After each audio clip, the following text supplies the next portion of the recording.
Home builder sentiment has dropped over 50% this year, from a high of over 83 down to 38. Quick refresher, any score below 50 is considered a negative outlook by the builders, and the reason they cite it for this negative outlook of a score of 38 is rising interest rates. This is the first year since 2011 that we've had a decline in single-family home starts. And this is a big deal because if you look at the 2008 financial crash, builders built fewer homes during that time frame.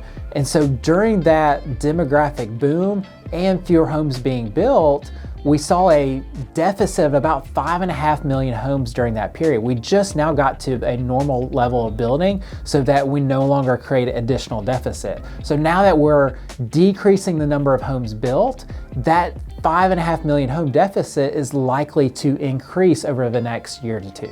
With the 5.5 million home deficit that we're currently at, and that deficit likely to increase over the next 12 to 24 months, I see two potential scenarios playing out here. Number one is builders need to continue to build homes, and with that builder sentiment being so low, it's likely that a lot of these builders turn their attention to build to rent communities for investors. So in what would be typically a neighborhood that's plotted for homes for sale, some of these neighborhoods may turn into rental communities.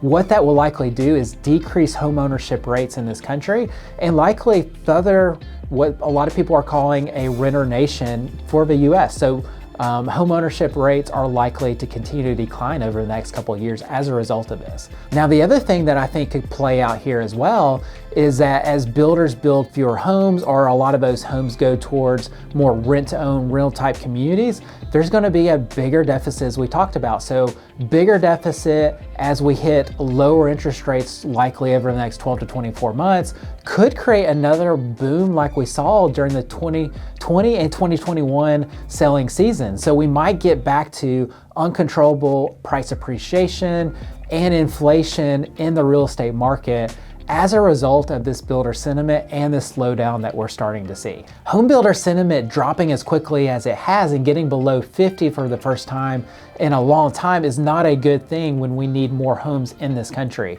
So what we really need to do is be able to get that home builder sentiment back up. But what I would do on the individual level is I would really focus on new construction because that sentiment is so low. It's an opportunity to get a better value on a home than you could 12 months ago.